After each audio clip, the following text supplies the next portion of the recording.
Children, welcome to your YouTube channel Kids Chuck. Today I am going to teach you children about amphibians name. So please like, share and subscribe your channel children. Let's begin children. Amphibians names means बच्चों उभयचरों के नाम. First I have written children frog. FROG frog. Frog means बच्चों मेंढक. Second I have written children toad. TOAD toad. Toad means बच्चों विषदार मेढक. Third I have written children salamander. SALAMANDER.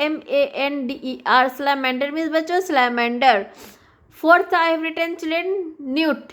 NEWT newt. Newt means बच्चों newt. Let's revise children. First I have written children frog. Frog means बच्चों मेढक. Second I have written children toad. Toad means बच्चों विषदार मेढक. Third I have written children salamander. Salamander means बच्चों salamander. Fourth I have written children newt. Newt means बच्चों newt. That's all for today children. Thank you.